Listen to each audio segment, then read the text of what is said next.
All right, and we're streaming there.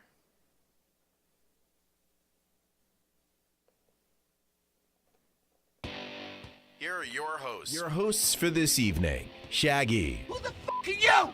You nothing. You nothing. You are nothing. And you will never be anything. Never. Colin.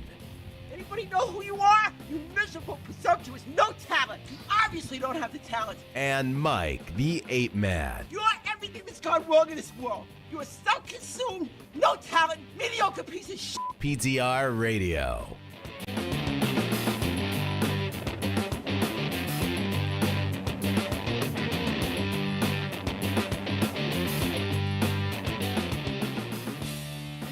And welcome everybody to another edition of PTR Radio here on the fabulous interweb. That's right, we're here. It is the first. Yes, Yes, we made it. We are doing a show. if you're not in the United States, it's May Day. Yeah. If you're in the United States, it's Loyalty Day. Well, don't say Mayday because somebody may send help. We don't need help. Oh.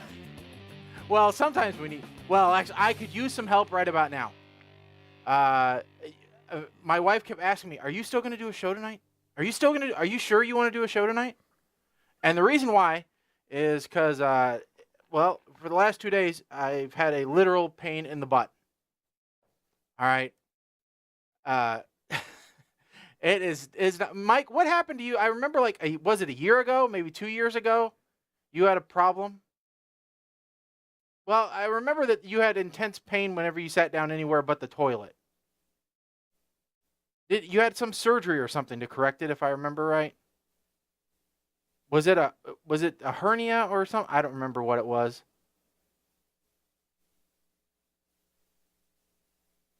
Okay. Well, see, when we get older, it becomes just a couple years ago, even though it was 8. But yeah, no. So about, I don't know, 2 months ago, this is how you know we're getting old, because I'm going to go into tales of hemorrhoids. All right, that's how you know we're getting old. About 2 months ago, I had one hit me. Evidently not enough fiber in my diet, and so I was just getting over it, and now for some reason, I don't even know why. All right, just out of the blue, 2 days ago. It's like, oh, I'm going to make you hurt bad this time around. Because last time there was no pain. There was hardly any pain. It was just, a problem. It's like having I'm not even going to go into what it's like having. Please don't. But this time, imagine having a cockabur stuffed between your cheeks as you walk. Or those spiky balls that fall off trees in the fall? Gumballs. Gumballs? Yeah, imagine having that crammed right up there. And every time you walk, it's just rolling around. That's what it's like. So, We'd rather not. as I explained to the wife, sitting is not my problem. Standing and walking, that's the problem. All right? Stairs, those are the devil. She asked me if she could help me out anyway. She said, "What can I do?" I said, "Put in an elevator." That's about the only thing that could help right now. If somehow you could just instantly, boom, elevator in the house. She said, "Well, we could get one of those chairs that go up and down the stairs." I said, "No, because standing and sitting, the act of getting up and down, that's the problem." No, it sucks. This getting old is ridiculous. We need to find a way to stop it. We need to keep puppies and kittens the size that they are, and we need to find a way to stop getting old. All right? And maybe little baby pandas. Those would be nice too. But for the most part, I think if we concentrate on those 4 things, everything else taken care of. We'll have Star Trek world. So all those commercials on television are now starting to be relevant. Oh, I'm asking my doctor about every single prescription I see now. I used to question, why do you need a commercial for drugs? The answer's simple. Old people. Me. That's why. Of course, the problem is they need to just, as they have been doing now, they've been sending me emails to remind me, because I'm old, so I don't remember when I walk into the doctor's office. I have to get out my smartphone. Yeah. And, they're talking about, oh, this so-and-so drug might have these side effects. I already have those problems. So it doesn't bother me that it's going to cause them again. As long as it fixes one of them, I don't care.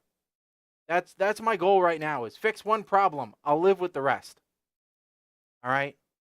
Partial blindness, no problem. Got it already. All right? Occasional deafness, done. Check mark on the box. All right? It's that occasional irregularity. That's the one that I want to check off. All right? So that's the problem today.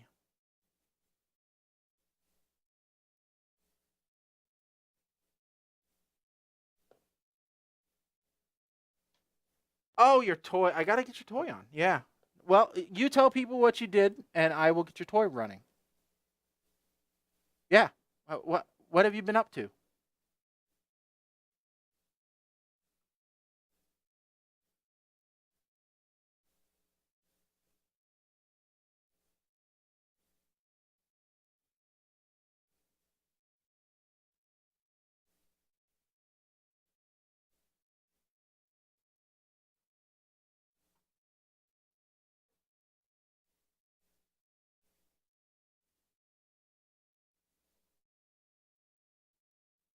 Ooh. What pattern? Like emojis?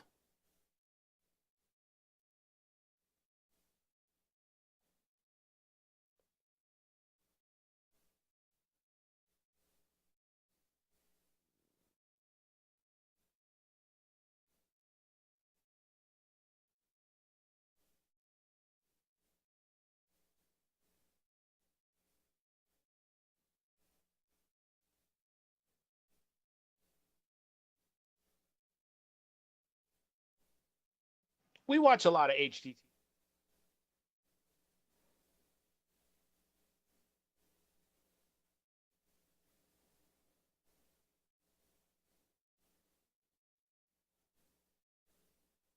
Yeah.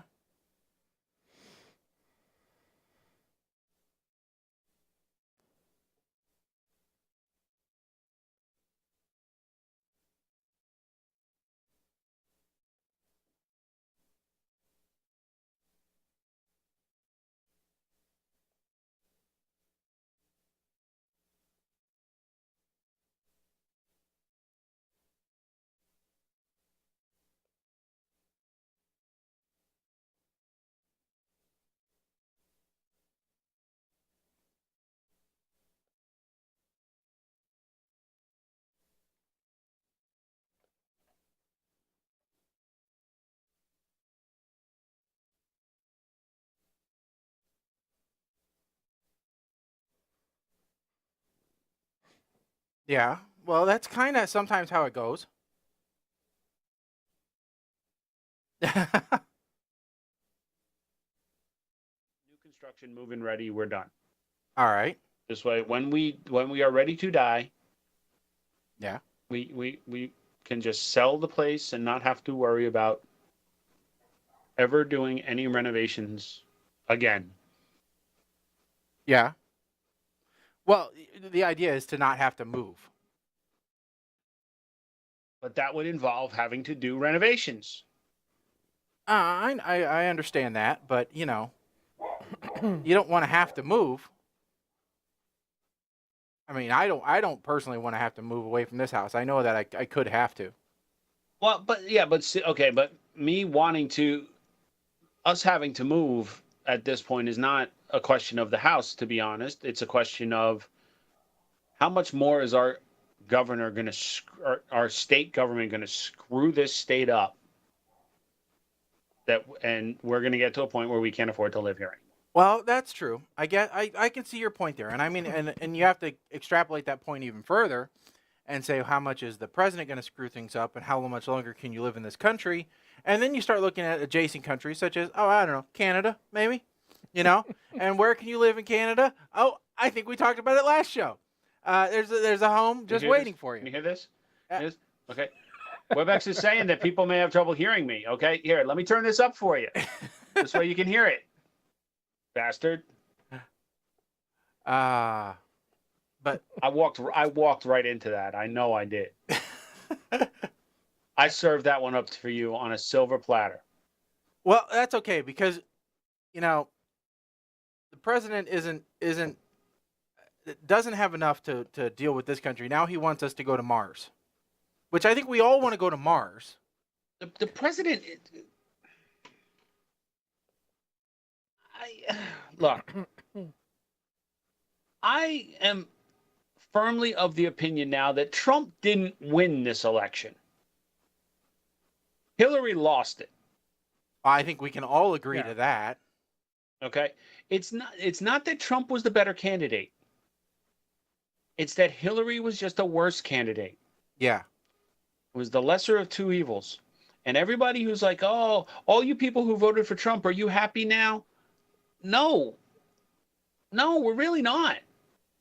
So, and we're not admitting that we're wrong, but damn it, take some responsibility. If you guys had a better candidate running, maybe we wouldn't be in this mess. So it's your fault. Well, it says something when they're already looking at who their candidates will be for next time.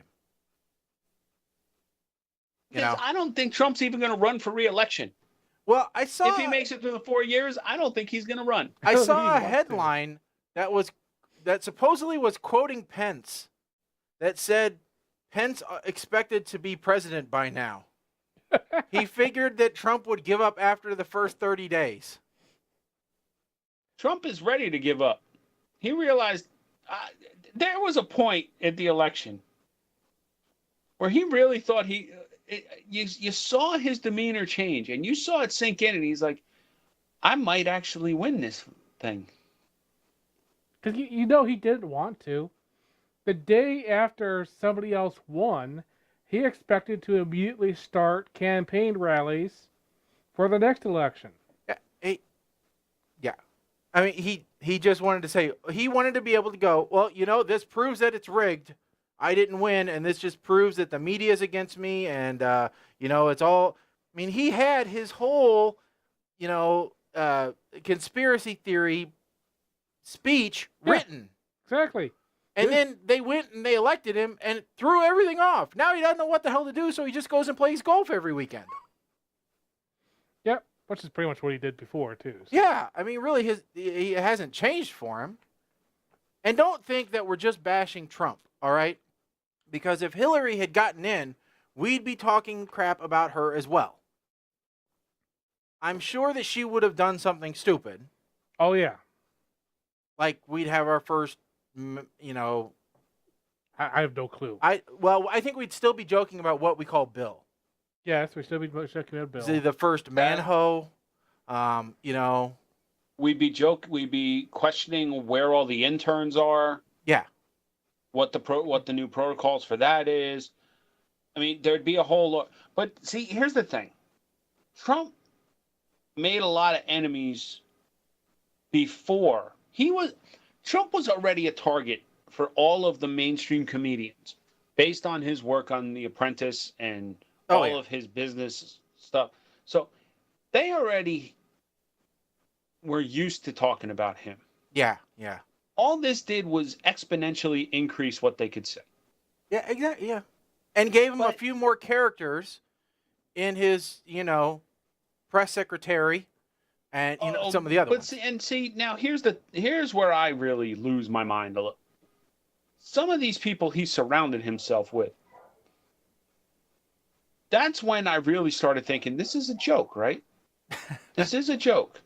Because this Sean Spicer guy, I swear to God, he's somebody's nephew, or Trump lost a bet or something. Well, because in any other, I can't fathom how this guy still has a job. Well, and now let me just say, it doesn't help matters any that I watched the show Designated Survivor. Good show. And think that Cal Penn, who is the press secretary on that show, would do a much better job than Sean Spicer is currently doing in real life. Yeah. Yeah. Well, I mean, answer me this. Who was Barack Obama's press secretary? No idea. There are several of them, and at the time I could have named them. Name either George Bush press secretary or Ronald Reagan's press secretary. You don't know them. All right, that's the point. Their job is not to be a fixture. All right, not to be known. If they do their job right, you don't know who they are. Some of them were, I will say some of them were well known. I mean, I know there was one that was Obama's that I can't remember his name because he was always pretty much referred to as the spokes kid by the right. Oh, probably because he was young, and that's the only reason why. Yeah, he was the spokes kid. That's all I can remember him as. Spicer I can just remember because they call him Spicy on SNL, so that comes up. But, okay. All right. I want to segue us off this exactly by saying, as much as what Trump or anybody is doing makes us mad, I think we can all agree that they are doing a better job of organizing this country than the organizers of the Fyre Festival. Oh my God, I read that article for one. Mike, did you read this? I didn't have to. I just saw a couple of the headlines. Yeah. And I could figure out what happened. All right. So this thing was the Enron of festivals, basically. Yeah, it was. Well, and what's weird is it had backing. You know? Oh yeah. I mean, it had Kardashians and all kinds of stuff. Now, It had some big celebrity rapper dude. Ja Rule. Yeah, Ja Rule helped bankroll it. Yeah. Now, did you see the article, Shaggy, from the woman who was brought in to help coordinate the thing? No, I did not.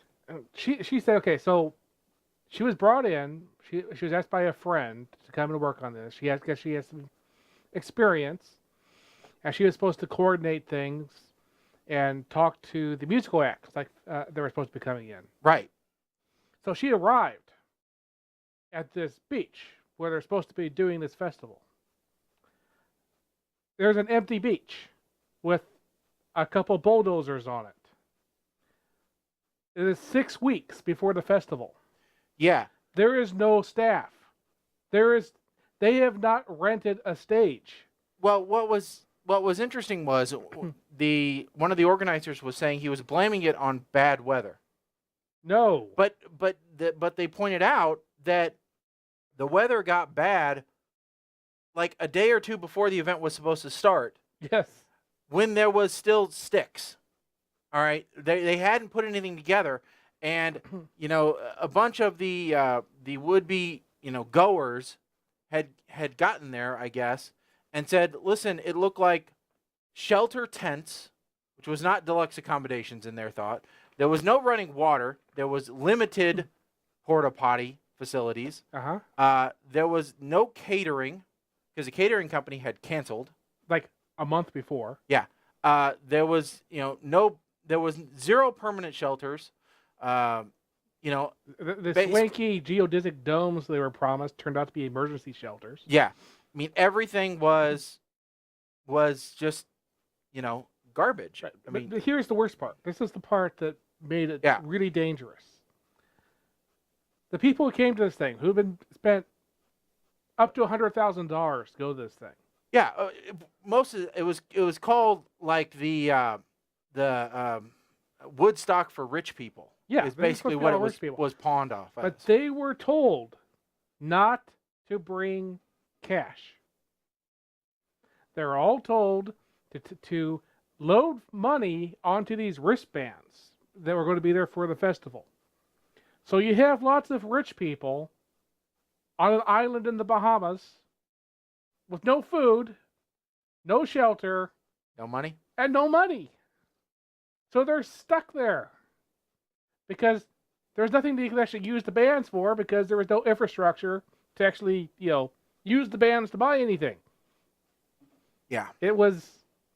Now, the organizers posted an update on the 29th that says, yesterday was a very challenging day for all of us, but we'd like to fully explain what happened. Billy McFarlane and Ja Rule started a partnership over a mutual interest in technology, the ocean, and rap music. Boy, what a combination.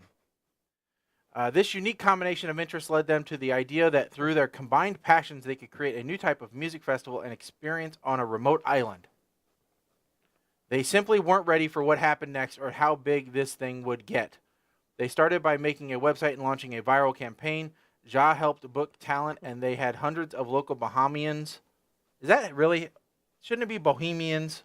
No, because that's an actual place. Okay.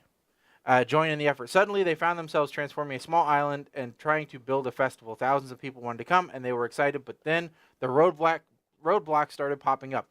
I don't know. The roadblocks might be you don't have any idea how to actually do this. If the people at the Olympics couldn't figure out how to get Rio ready, what makes you think that you can do this? I did see an article that the promoter that Ja Rule hooked up with apparently said we knew we were in over our heads. They were told But we tried.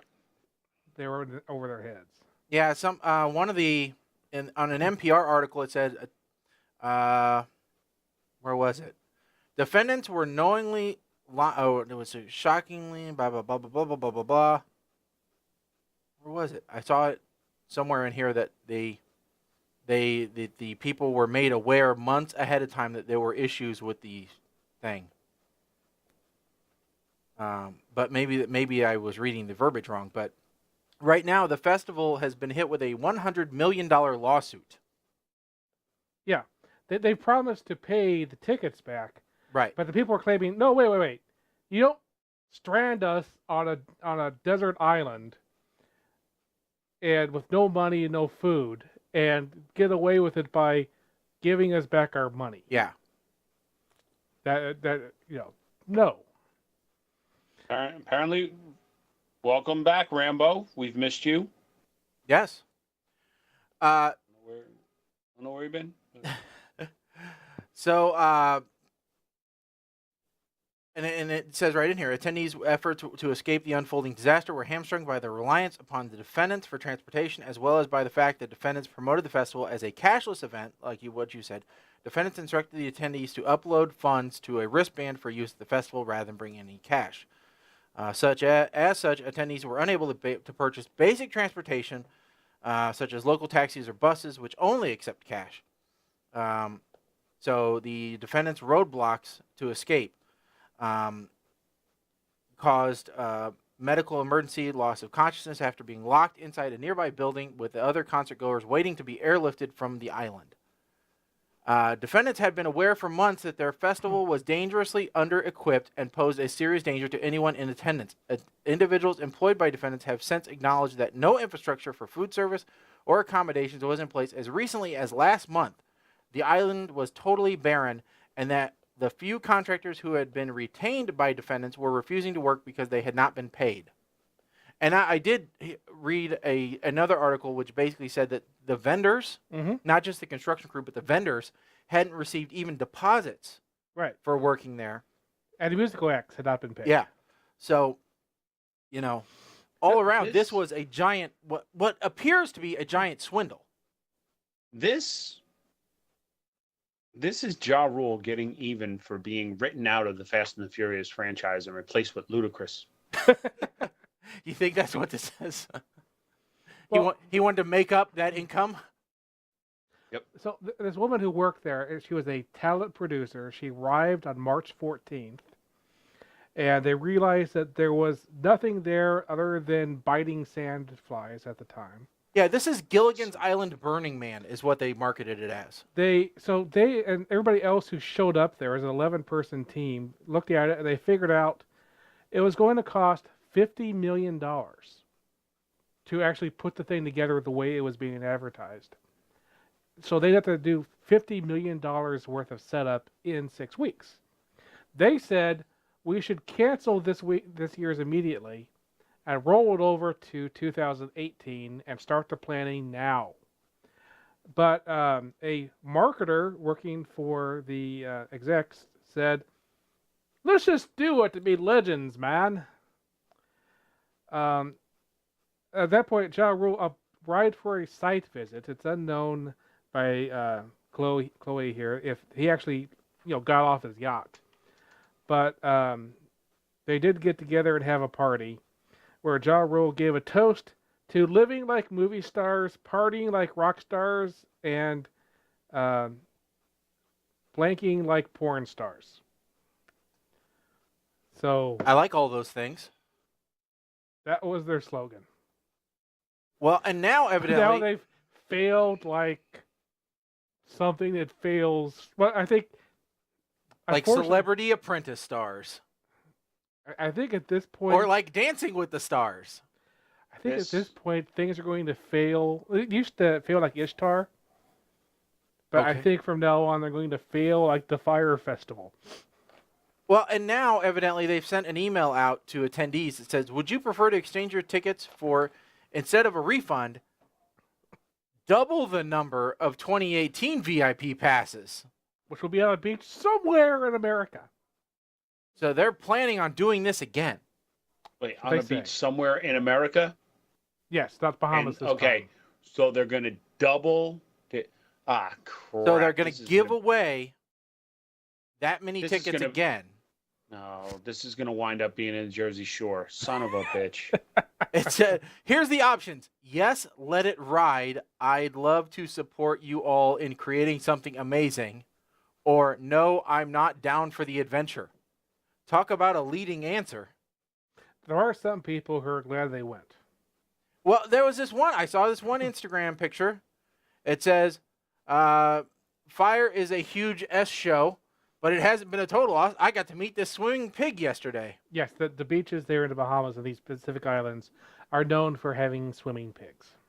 Well, there you go. Wild swimming pigs. If you wanted to pay $10,000 or whatever it was to meet a swimming pig in a deserted island where there are no Yeah. facilities and no hope of rescue. Oh, that was part of life. There was this whole thing about how this was a uninhabited island that used to be owned by a drug lord. But it's a mile down the beach from a sandals resort.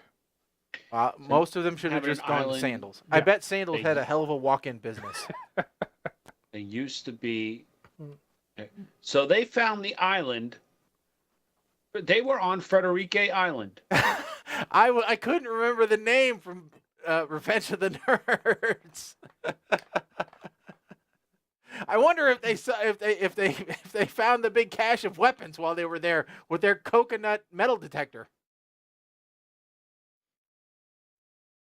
Now, what's Yes. hilarious is that apparently Seth Rogen and Lonely Island have been working on a movie with almost this exact plot. It doesn't surprise me that Seth Rogen would come up with something like this. They said they were thinking about suing him for stealing their plot. So hey, they can sue them and get paid off in triple Yeah. the number of VIP passes for next year. Hey, Seth Rogen, you settle this, you get a private bathroom. Ooh. How about that? Come on, that's a huge perk. Yeah, boy, that's. Shout out to Teresa. Hi, missed you. Yeah, she sent me a picture of her cat the other day. So Well, aren't you special? You got the picture of the. yes, I'm not going to do it. no, Not going to do it. nope, don't do it. But yeah, that Fyre Festival, that was something. So- I speaking of movies, since you just referenced that, are you guys familiar with the company called Taser? You mean the Not with the device called Taser, but the company called Taser. Well, they are the company that is manufacturing the majority of all the police body cameras, yes, and tasers. and they do the tasers as well. Yeah. But they are one of the things they're doing is they're giving body cameras to law enforcement. Trialing. Yes, exactly. This is the thing is they are basically what they're doing is if you sign up for a 10-year contract, it's either 10 or 5 depending upon how big your municipality is. They're giving you the first year for free. All right? Now you still have to sign a maintenance contract, but you don't have to buy the hardware. So they are using the old cell phone company model that will give you the phone. Yep. You agree, but you have to keep service for 2 years. No, they can give it back after a year. Well, they can. Okay. They can. Well, hold But on. all the data is stored in Taser data centers online. Okay. In the cloud. Technically, Okay, it's this was going to Microsoft be my data question. centers. Well, yeah, but it's This has always been my issue with body cams. You can put body cams on every public servant in America. But if there's a police beating, eventually that footage has to be released to the public. What is the point of having the cameras if we never get to see the footage? well, and they are working on ways of making the footage available quicker. Mhm. There's all kinds of problems with actually making the footage available because by law you have to blur out everything except for the people involved in the altercation. So the officer, any other officers involved in it, and the potential victim, all right, and Okay. or person of interest. All right. But right. That's why I'm saying when there's an incident, I'm not saying 24/7 you should be able to like, oh, let's see what Officer Johnson's doing. Let me log in and check. What's Officer Riggs doing? No, you don't. I'm not saying have access that way. Right. I'm saying when there's a case, all right, Rodney Jones gets beaten up because he got pulled over by 2 cops and the cops beat him up even though he didn't do anything. That footage should be released. Yes. Yeah. No, if Rodney Jones says release this footage, it should be released. There shouldn't be. We're not going to release the footage because I can understand there's an investigation. Okay, once the investigation's done, footage should be released. Yeah, and I think we all agree on that. I don't think anybody is incorrect on that. All right, but here's my thing: is the storage. All right, because you're talking about terabytes upon terabytes upon terabytes of data. Yeah. Mm-hmm. Because even with the best compression, it is a lot of data. All right. We are talking. Petabytes. Petabytes. Yes. All right. And when you look at the U.S. as a total, you're talking about zettabytes and all that kind of stuff. So this company Taser is doing it all, and they're saying, okay, well, for the first year, we'll give you discounted storage rates. Well, that's because they make up all their money that they lost in the first year, in the second year alone, and then years 7 through 10, or 3 through 10 are huge monster profits. All right, the storage cost that they are charging you is absolutely phenomenal. All right, it's orders of magnitude higher than what Microsoft is charging them on the bottom end. All right, and I know this because I've been talking to a couple other people. So this is the problem that police departments don't look at when they're investigating these, because you have this public outcry, and rightly so. I think we can all agree that there needs to be police accountability for more accountability and more transparency of what cops are doing. But you have to. There's a trade-off with everything, as we know. All right, if you want to know what cops are doing, there's a cost associated with it. In this case, that cost is huge. It is like monumental. So we have to think about, is that cost worth it? Now, add to that, this company called Taser says they are now going to use police body camera videos to anticipate criminal activity. What is this, Minority Report? Yeah, exactly. This sounds a lot like pre-crime. With an estimated 1/3 of departments using body cameras, police officers have been generating millions of hours of video footage.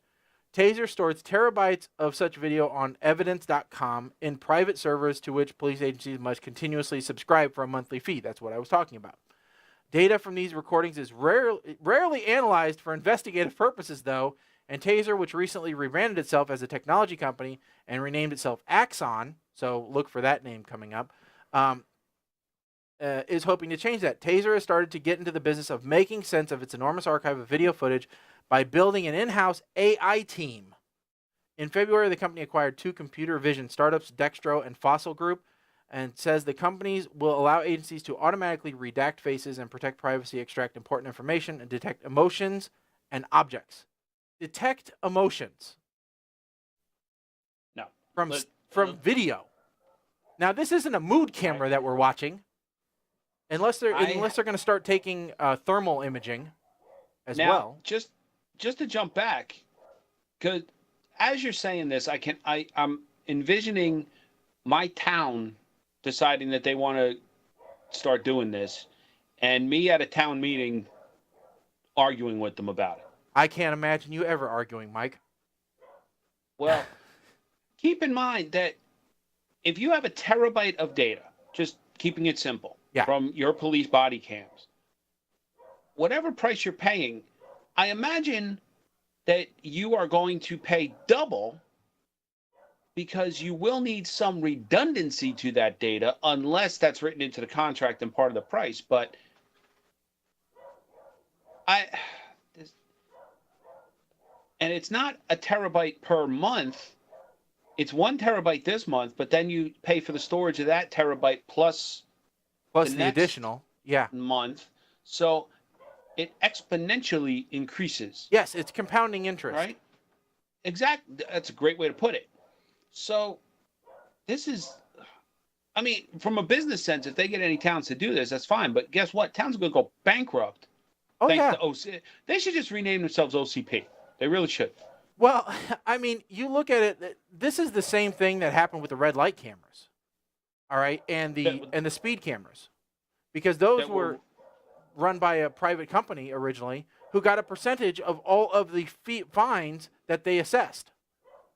Which in New Jersey, they turned them all off. I don't know if it happened everywhere, but I know they deemed that any tickets you got from a red light camera were unenforceable. Yeah. Because it turns out it was a third party that was pointing these out, I believe. And, you know, a lot of times they were I won't say they were cheating, but they were reducing the allowances so that they would generate more revenue for themselves. I mean, just here in Illinois, for example, I'll give you a prime example of a company that's supposed to be working for the government that's working really for themselves. The company which took over the lottery, specifically the scratch-off tickets here, all right, they would know when a particular scratch-off ticket game was about to pay off its big win, all right, just statistically. They would know that it hadn't paid off its big ticket yet, and before it had a chance to pay off its big money prize, they would pull the game. Oh. Because they got to keep whatever unclaimed prize money was from a game. Wow, that is some shady Enron type stuff. Yeah, got them into a lot of trouble. So much trouble, so in fact that we awarded them an extension on their contract. Awesome. Yep, that's how we do it around here. You screw us, we'll reward you. That's Illinois. So here's a question.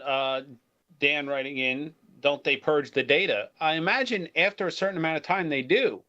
But that's up to the individual states and police departments to decide when they purge. I will tell you, most government agencies, if you ask them what their data retention policy is, they say indefinitely. Now, I do have numbers. This is actually from 2015. Back in 2015, Fort Worth had a contract with Evidence.com, which is the section of Taser that does this. Their contract was $527,198 a year. So $500,000. Now, they're using Microsoft's Azure for storage. Yep. So I just went and checked Azure's cost. Give me a guess. How much do you think it actually cost for that much storage in Azure? I'm going to say $100,000. I'm going to say 1/5. Mike? I'm going to say 50,000. $640. Oh my God. That's how much it would cost to have 64 terabytes of data on Azure for a year. Considering it's not hot storage. This is archive style. And that's not counting bandwidth to put it up there and everything Oh, else. yeah, sure. You know, but let's just say that we triple that number, all right, to account for all those other variables. It's nowhere near what they're getting charged. It's absolutely ridiculous. No, and actually, the storage part, I think, Colin, what you said, I didn't really hear, but I think that's actually the cheapest of all of it. Yeah, that's the Right. cheapest Azure storage, which is designed for long-term cold access. Right. So, but to Shaggy's point, the bandwidth required to upload all of this data in an efficient manner, which would almost be a dedicated connection unless you do a mass upload every night. But at that point, you would need a bigger pipe in order to upload in the off time. Okay, well, here's the actual numbers. And this is off of what they call LRS Cool. So it's for the first 50 terabytes, it's 1 cent per gig per month. Yeah, I really don't think even if you triple, quadruple, even if you 10 times that number. Yes. All right. The bandwidth cost to load 1 gig up to the storage is $0.0025. So it's a quarter of a penny. A quarter of a penny per gig. There's a reason companies are moving to Azure, because this stuff is really dirt cheap. Now, even on the fastest, most expensive stuff, the most expensive thing from Microsoft is 4.6 cents per gig, and the transfer rate is free for that level.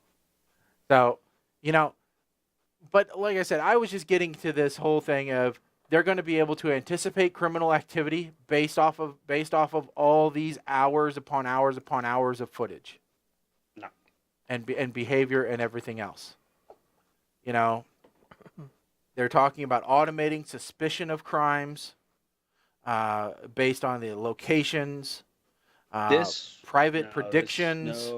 No. Yeah.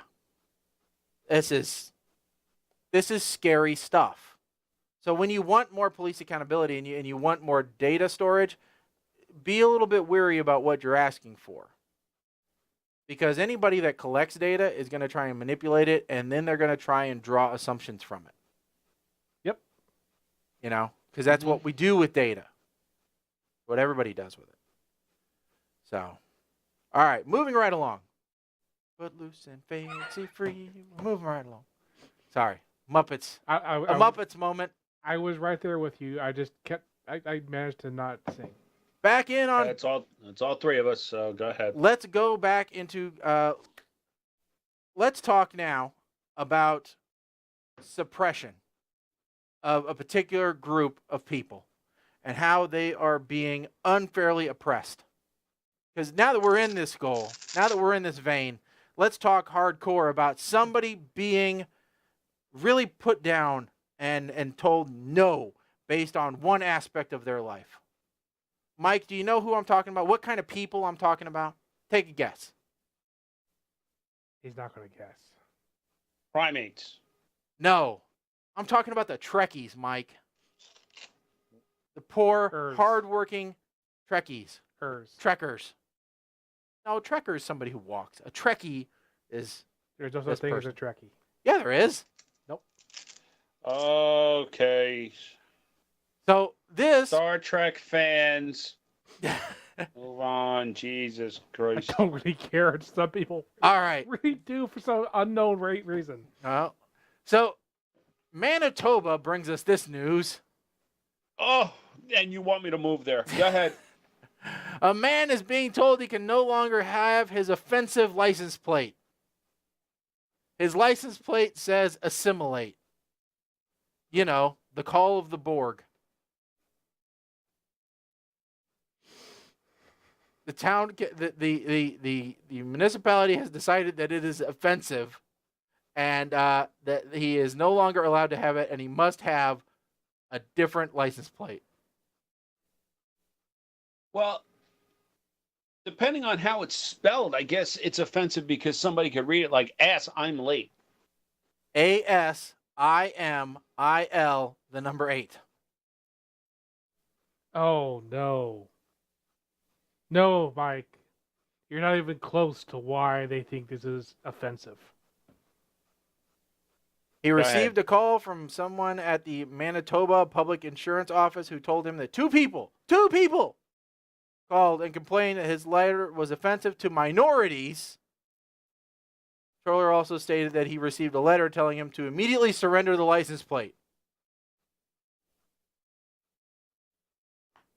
Offensive to minorities. Do we have a subsection of minorities in Canada that are Borg that we are somehow keeping down? I want to know. Are they really here? Hey. I mean, according to Enterprise, some of them were frozen in the North Pole. So maybe they came to Canada. I don't know.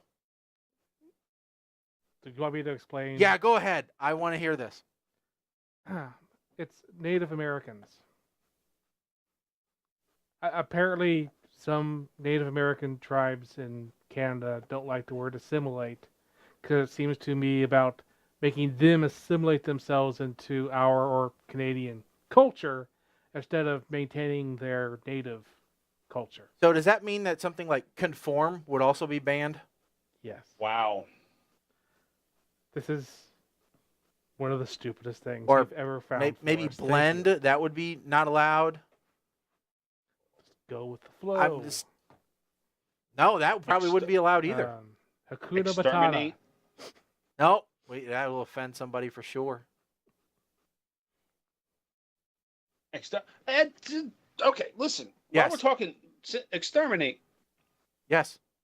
are you guys having a hard time watching this season of Doctor Who? No? I haven't, sort of. I'm kind of looking forward to a new Doctor. Well, you see, I've been watching. I watched the first three episodes, and I kind of did a little bit of a look back. Other than the whole Clara stuff, I'm kind of over Clara. I'm just nah. But I really love his speeches. Yeah. Capaldi giving a speech is just great. Let me go back. My problem is not Peter Capaldi. I think I'm ready for a new showrunner. So next year we get a new Doctor and a new showrunner, which means there's a brand new show. I'm looking forward to that. As much as I have liked the current showrunner, I got a blank on his name. Stephen Moffat? Yes. As much as I like him, and especially love Sherlock, I think Doctor Who needs a refresh. Okay, Dan is writing in how. I don't. Probably how is in the pre-crime stuff. Or how as in Indian? Oh, No, that could be. I don't know. it. That's highly offensive. I don't know. Because here's a prime example of the speech that I'm talking about. All right. A 50% chance. For us too. And we're off! Fingers on buzzers! Are you feeling lucky? Are you ready to play the game? Who's gonna be quickest? Who's gonna be luckiest? This is not a game! No, it's not a game, sweetheart, and I mean that most sincerely. Why are you doing this? Yes, I'd quite like to know that too. You set this up, why? Because it's not a game, Kate. This is a scale model of war. Every war ever fought right there in front of you. Because it's always the same. When you fire that first shot, no matter how right you feel, you have no idea who's going to die. I mean, that's great speech in that. Oh, one. yeah. Okay, and By the way, that's I read the writers. well, actually, I read Stephen Moffat got contributing writer or executive producer rights on this particular episode only because he wrote this speech. That's the only thing in the whole script he wrote. He wrote the whole speech. Okay, so I guess I'm kind of with Colin. I'm not really a huge fan of Capaldi. He's not my least favorite, but All right. So who's your least favorite? my least favorite was Matt Smith. Oh, no. See, Eccleston would have been my least. No, I'd have to go much further back, but I got a blank on names at the moment. I have to admit, I only started watching Doctor Who when it came back with Eccleston. Yeah. Eccleston or Eccleston. I grew to really like Matt Smith. My biggest problem is that the show's repeating itself. Well, any show that has been on this long. But it's like episode 1, here's the new companion. Episode 2, let's go forward in time. Episode 3, so let's go back in time. All right, so it's getting too formula driven for you. When they only have a very small number of episodes, why are they repeating the Rose meeting the Doctor again? Right. So here now, maybe it's also I'm having trouble because I'm not a fan of Bill, and I know it's only 3 episodes, but I don't really her as a companion. Oh, okay. Yeah. I like her slightly better than because Clara got old, but I don't know. I'm so confused by these messages coming in right now. All right. Well, but anyway, no, but yeah, I'm just having a hard time with this. Similar, and there's going to be a similar tone later on in the second hour, I think. But let's talk a little technology, Shaggy. Yes. Okay. Love technology. Have you gotten a chance to play with your phone yet? Yes, I have. So for those that didn't know, I ordered the S8, as did Mike. No, Mike got the S8 Plus. Mike got the S8 Plus. So Mike got a slightly bigger phone than I did. And really the only difference between your phone and my phone is I have more dots per inch than you do, but you have a bigger battery and a bigger screen. Yes. Because the resolution is the same on your phone and my phone. Yes. It's just yours is over a bigger area. The size of the screen is what, coming from the Note, right? The Note 4. And Shaggy, you actually had the GS4, correct? I had the GS4. All right, so this is the GS4.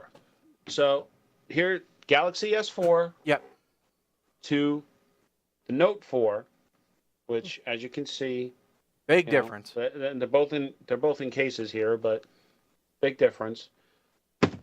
So I had to go kind of with the S8 Plus, which is pretty much close. Same size screen. Yeah. It's about the same size. Just no S Pen. Essentially. Which I use. The only I actually had to download a coloring app to give me a reason to use the S Pen on this stupid thing. Okay.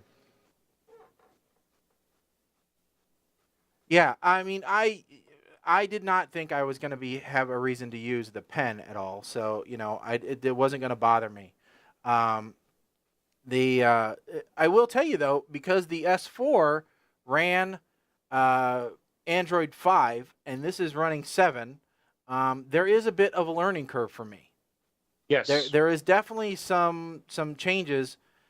For example, when I'm swiping left or when I'm swiping right, occasionally my thumb is not perfectly horizontal and I will bring up the bottom bar, the bottom apps bar by mistake rather than sliding screens. I have downloaded a few extra things. I also did not transfer everything from my old phone to my new phone because it said it would take 4.5 hours. So I decided not to do that. Mostly because I had something like 150,000 text messages on my old phone. So I said, just bring over the last 30 days. And that still took 20 minutes. Which is acceptable. Yeah. I told it not to bring over any apps. I just installed the apps that I needed. And, I'm still getting used to it. Now, one of the things that did freak me out a little bit was the music player on this. They completely changed. You don't have Samsung's music player anymore. You use Google Play now, which I have to say I don't like as much. I like the Samsung one. See, I don't even play any music on my phone, so. Well, I use it to play podcasts, to tell you the truth, because I downloaded Podcast Addict on here, which I was interested in a couple of things because I do have several podcasts that I listen to. Ours actually being one.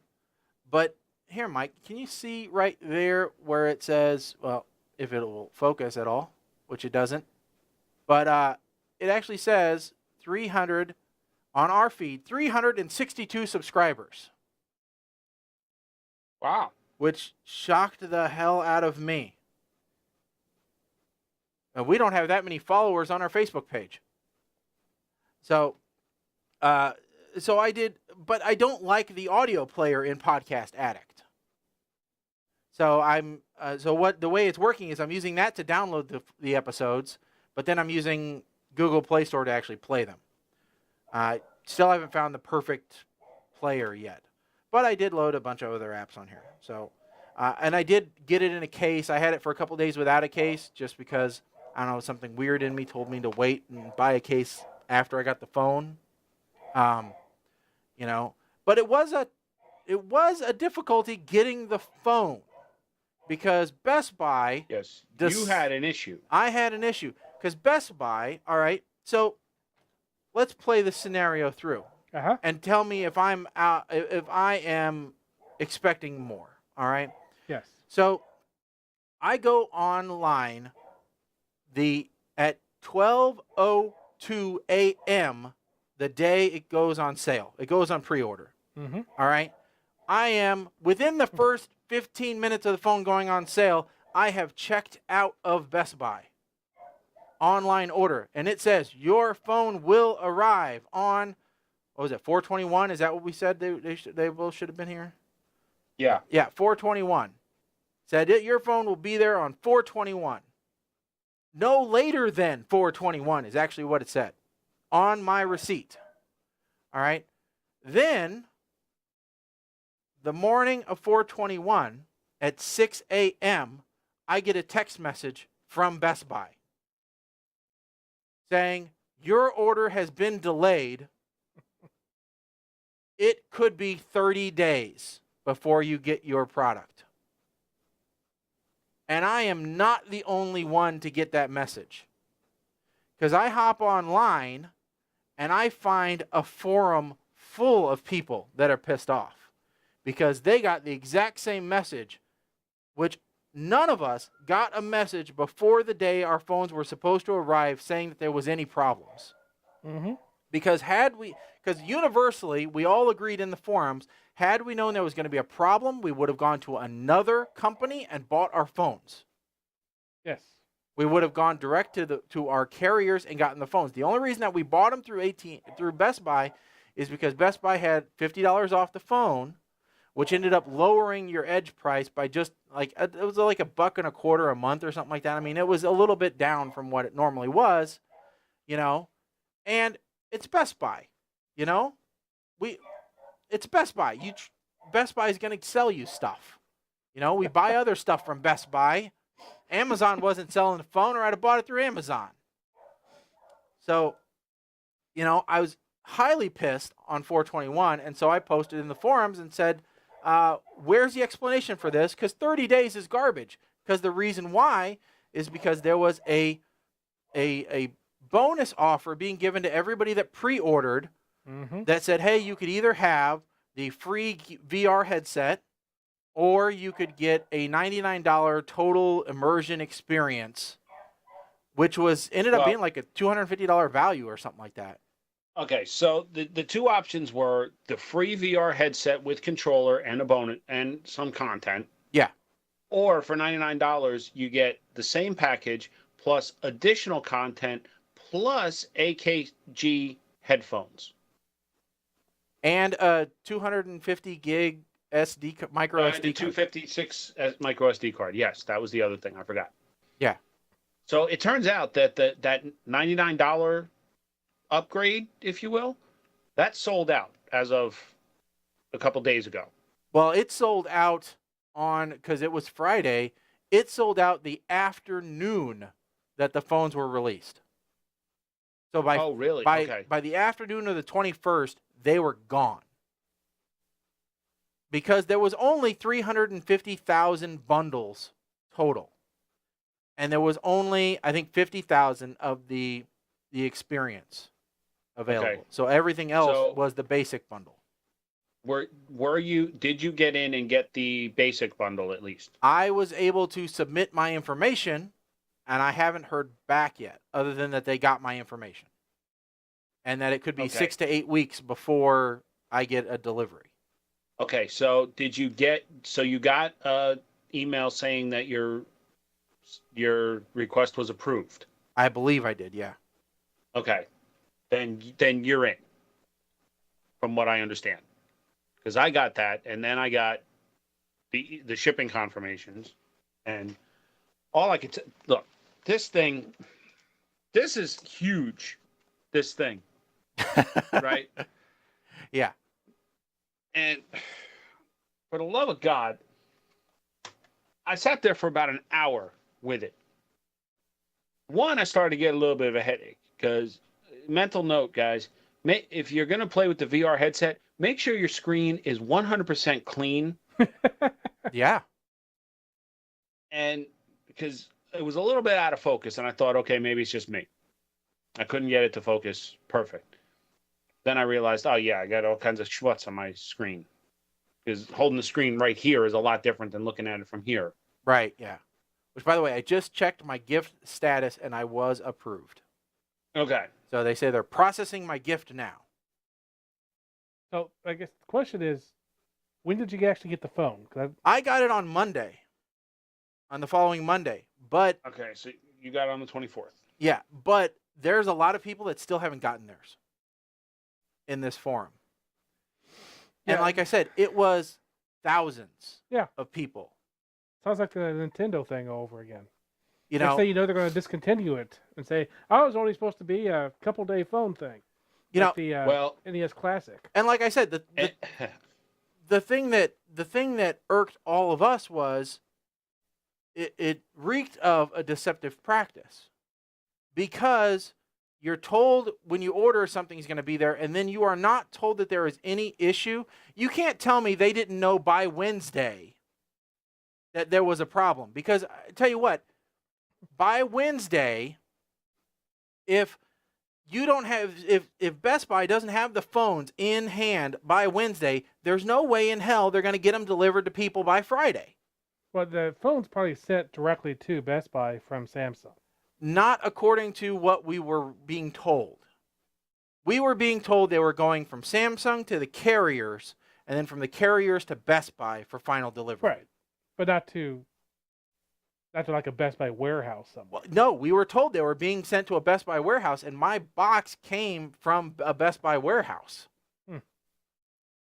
So you can't tell me Seems that like they should know. they Yeah, I agree. they have to have known they weren't coming. Now, the flip side was I sent Shaggy an email on, it was either the 19th or 20th. Or no, maybe I sent it the morning of the 21st, and I asked, did you get your phone? And he said, no. Kim and I actually got ours on the 19th. Yeah. Which was Wednesday.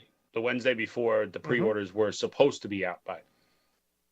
And other than a little bit of a problem getting ours activated, like going through the website, and I thought maybe it was because they arrived early that I wasn't going to be, that's why I couldn't activate it. Apparently there was a delay in getting the IMEIs uploaded on some carriers. So I had to call in to get them activated. But I would have been as pissed as you were. But this And seems I felt your pain. I felt your pain through the email because Shaggy and I were emailing back and forth about this. I felt the pain. This seems to be an ongoing problem. I mean, Apple has trouble keeping stock of their own phones that they're selling direct. Google's having trouble with their Pixels, keeping them in stock. Well, and the thing was, like I said, there was a limit. Everybody and their brother was wanting this offer for the pre-order people. Right. All right. Samsung sold 7 million phones in pre-order for 350,000 free bundles. That 7 million people is going to chew up that stock really quickly. So that's what we were all pissed about is, hey, we're not going to get even an opportunity because the doors are going to be closed before we even get our phones, because you had to have your phone in hand, because you had to have the IMEA number Mm-hmm. and the MAC address off your phone to register for the deal. So without having the phone in hand, you can't get your spot in line for the freebies. You know, and Best Buy wasn't going to do jack squat because of their own problems and their crappy customer service. Now, we did get somebody from Best Buy that said, oh, Samsung says if you don't make it in for the free promo, they're going to give you $250 worth of credit towards anything in the Samsung store. But we couldn't find that written down anywhere. So we take it that was just lip service because we were killing their forums.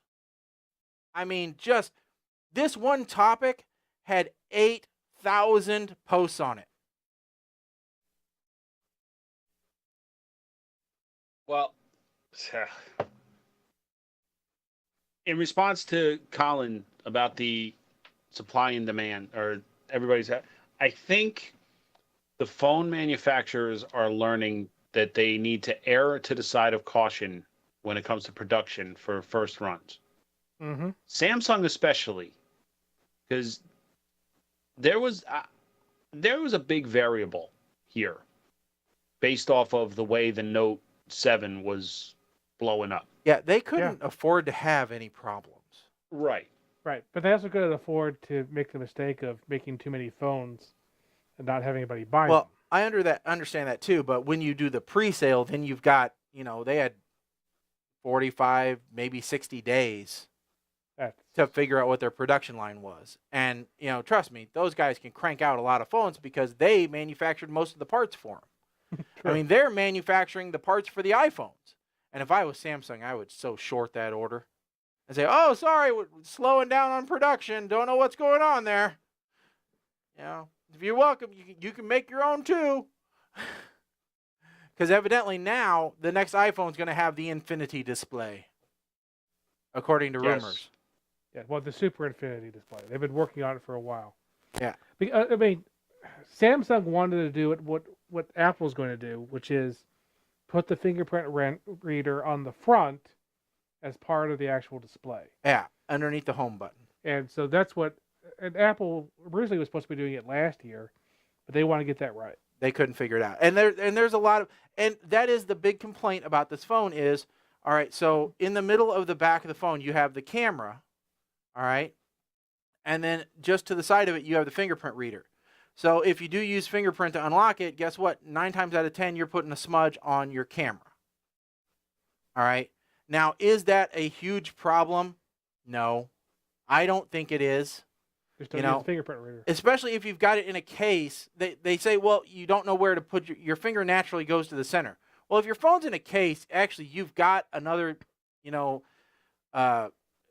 indentation for your finger to know where to go, naturally. So I don't think that's a big deal. You have a tactile landmark. Yeah, exactly.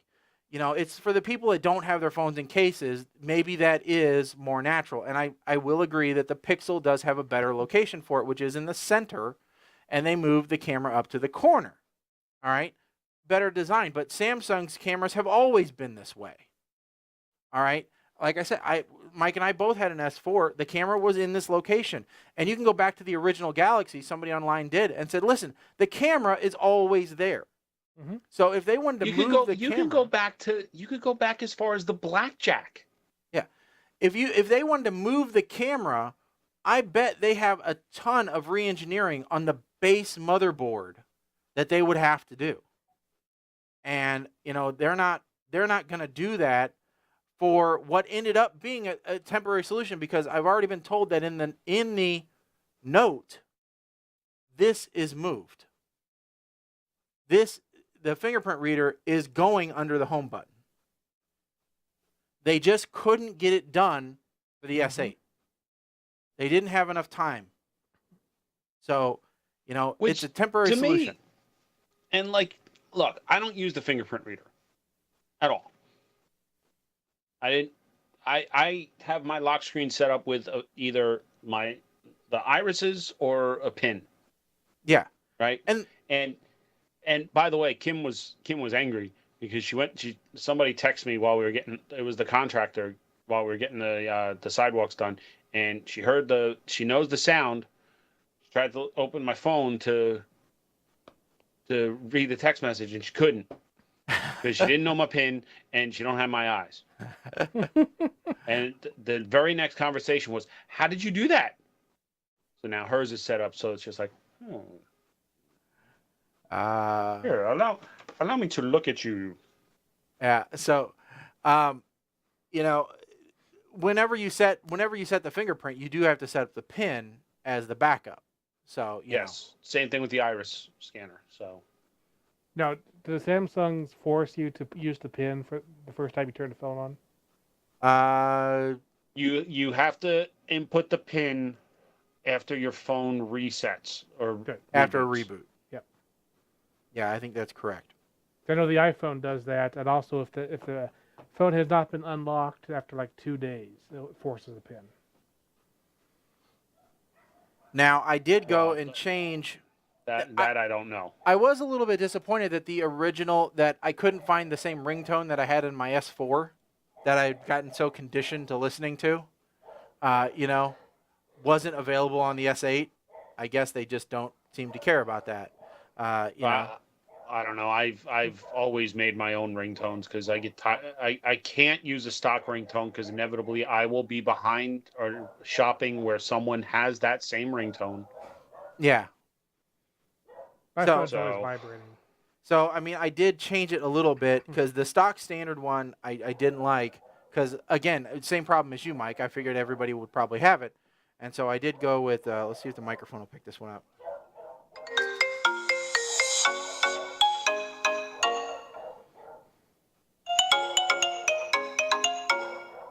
So, yeah, so that's that one. Well, if we're going to compare, okay, hold on. Where's my ringtone?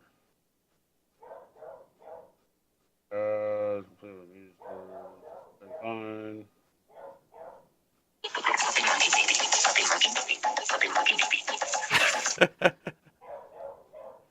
And then I found a couple of good ones that I want to use, but I haven't hooked it up yet. Here's now. One. So, that one, which is the Kim communicator from Kim Possible. Now this is the ringtone I wake up to.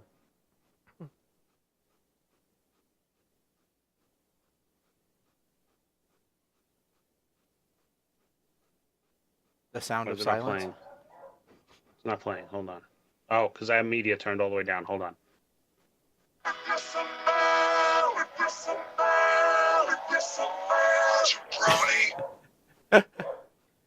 Yeah, and then Colin, you'll like this or one. actually,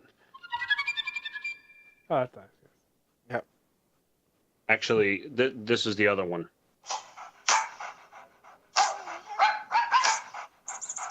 Oh, that must drive your dogs crazy. Yeah, well, I actually have a separate app. It's called the Rock Clock.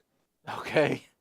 And it's all Dwayne "The Rock" Johnson selected ringtones and doing the ringtones. That because the stock stuff I can't do. I can't do it. It don't work for me. I don't get up. Here's. I think I'm going to use this one in general. Incoming message. And this one. Please excuse the interruption, but you have a new voice message. You know, because I'm a computer geek, so you've got to use the, you've got to use Jarvis where you can. Even though I named the phone Gideon. Gideon. Oh, Gideon. Okay, yeah. Yep. I'm sorry, Captain Hunter. Yeah, exactly. Okay. All right. Real quick before we move on. Yes. Tell me how much you geeked out when Gideon was a real person in one episode. You know, not as much as you'd think. Not nearly as much as you'd think. That wasn't one of my favorite episodes, to tell you the truth. It was just okay. I am looking for. Well, actually, I probably already have it recorded and I haven't watched it yet. Because I got behind on that series, and so I got to watch when they broke time. and there was, dinosaurs running around. Yeah. You're behind. Yep. So. I play my ringtone, but it probably would be picked up by the microphone. Oh. But my ringtone is shave and a haircut. Ah. Oh, okay. Well, you're a classic kind of guy. Well, I always have it vibrate. I never have the sound on. So. I want to play shave and a haircut. I like this.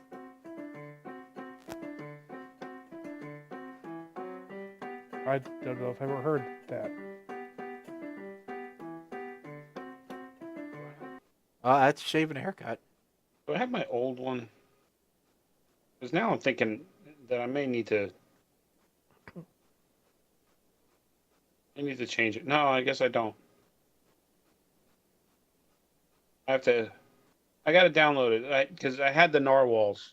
Oh yeah, of course you did. And Kim was. That was before Puppy Monkey Baby, and Kim was like joking with me, like, "But that's the competitor."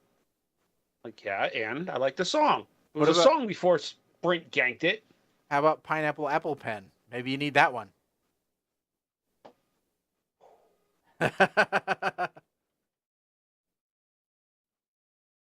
Here, let's see if we can find a remix. He's got a long version. There we go.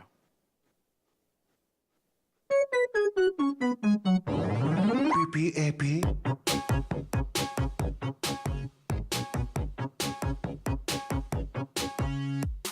I have a pen. I have an apple. Apple pen. I have a pen. I have pineapple. Pineapple pen. Apple pen. Pineapple pen. Apple pen. Pineapple pen. Apple pen. Apple pen. Apple pen. Nah, I don't know this one. Apple pen. Oh, there you go. Now you need the remix. I think I had the remix set up on like the bingo playlist, like for before bingo, and I was going to just start doing the dance, and I was threatened with divorce papers. Surprisingly, I've never heard that before. Oh, all right. Well, in a few minutes we're going to get into our double feature movie review. But talking about movies, Colin, how excited are you for Friday? Very. And which movie are you interested in most that comes out on Friday? There's others? Well, I assume there's others. I mean, there's Guardians of the Galaxy 2. Yes. And then I think there's also Guardians of the Galaxy 2. Yes. And quite possibly I want to see Guardians of the Galaxy 2. Yeah, I kind of want to see that too. Yeah. Do you want to see any of those, Mike? You're not a fan? Oh, no, I'm a fan of Guardians of the Galaxy. I'm just not a fan of going to the actual movie theater. Well, I'm not. Actually, that's not true. That's not true. I don't, there's no way. I tried to get Kim to watch Guardians of the Galaxy. And I tried to play the angle that, Vin Diesel did the voice of Groot. Yeah.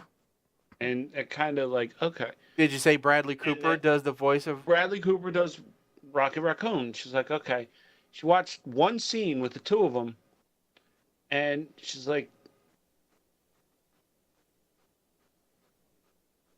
Well, did you do the shirtless scene of Chris Pratt in the kiln? Didn't work. Didn't work? Didn't work. Didn't help. I don't know how that doesn't work. So... Hell, it almost works on me. But I'm interested in seeing it, but I don't want to see it opening weekend. I do not want to go there when it's a madhouse. And I know that it's going to be probably horrible the next weekend too, but I'm thinking that the 13th is when I would go and see it. I like Sunday mornings. Why does movies Alexa, on Sunday morning? I don't know. I don't know. So what was that? Alexa thought that Colin talked to her about something, and then she said something about thumbs up on a radio station. Okay. I mean, I always said was I like it on a Sunday morning, and for some reason Alexa thought that I was talking to. Maybe she likes it. So it looks. Seems to me, girl, you know I've done all I can. Oh, it's my jam. You see a big stone and I bought her. Yeah. Sing it, Mike. No. Easy. Oh. That's all you're getting. Because you turn that stuff into intros. Doesn't the Fate of the Furious open this weekend too? I think it was last next weekend. I think it was last weekend. Did that open already? Oh yeah, that's right. Because so. I think it broke the record for opening weekend worldwide. Yeah, it was pretty bad. Well, I mean, it broke records. Definitely broke records. Maybe Baywatch comes out this week. Or Chips? Does Chips come out this week? I don't know. Let's see here.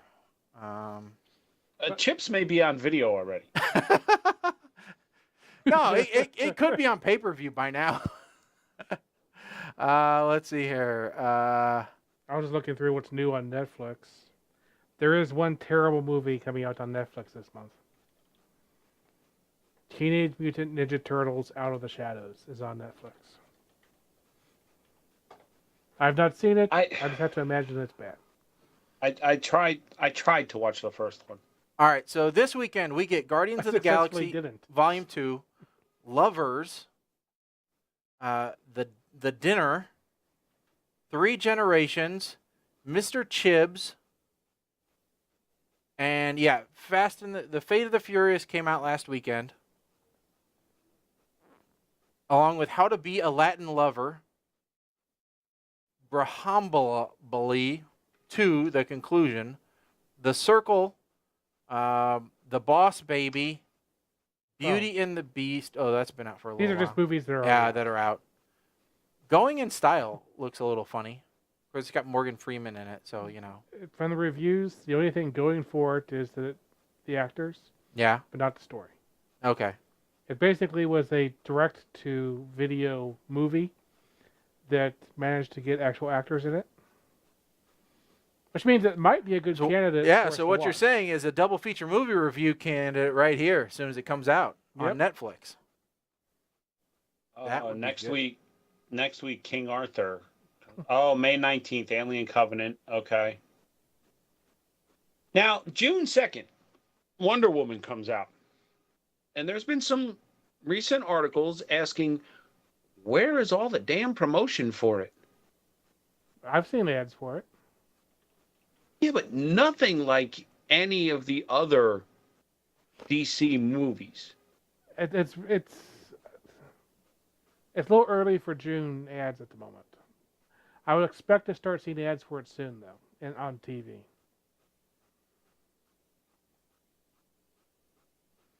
I really, somewhere around Memorial Day, that's when the ads should start really blowing up for that.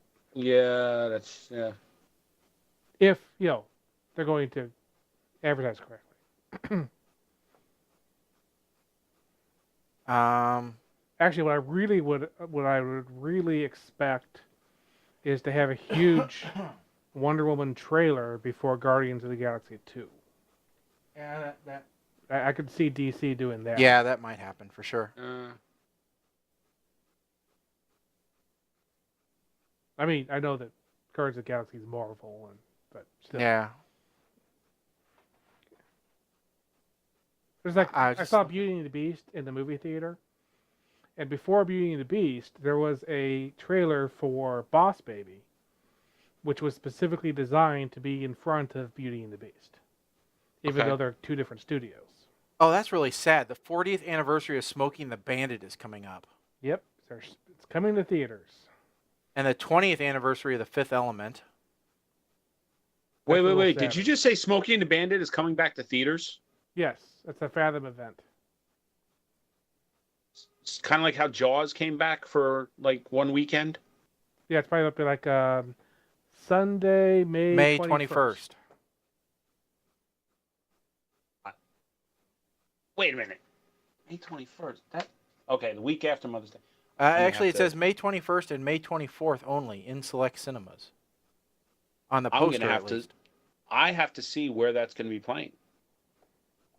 Let me look it up. That is one I think I might enjoy seeing that in the theater. Well, here it's going to be showing at the Showplace 12. At the 2 o'clock showing and the 7 o'clock showing. So come here. Yeah. You can go on Fandango and find it. Baywatch comes out May 25th, by the way.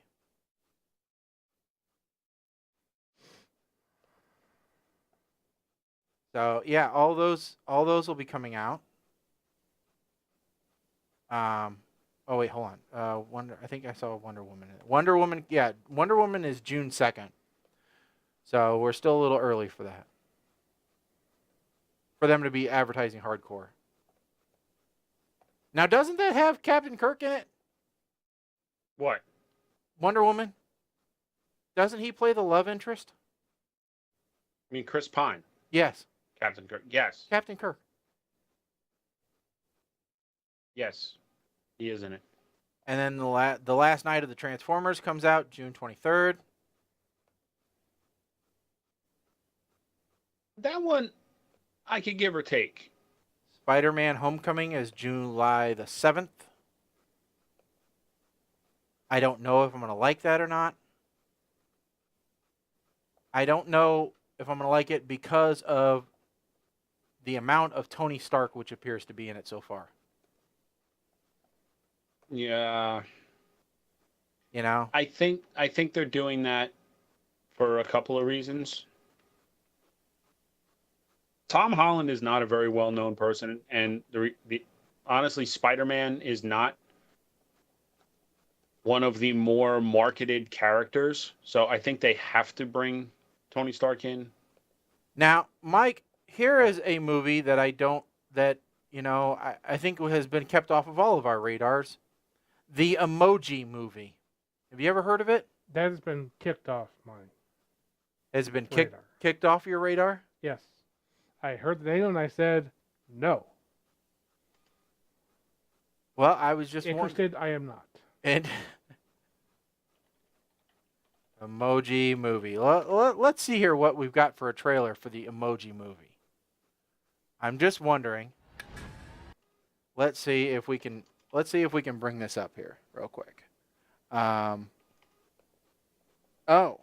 yep, there it is. All right, here, Mike. Take a look at what they're calling the Emoji Movie. Hello. As you can see, I'm an emoji.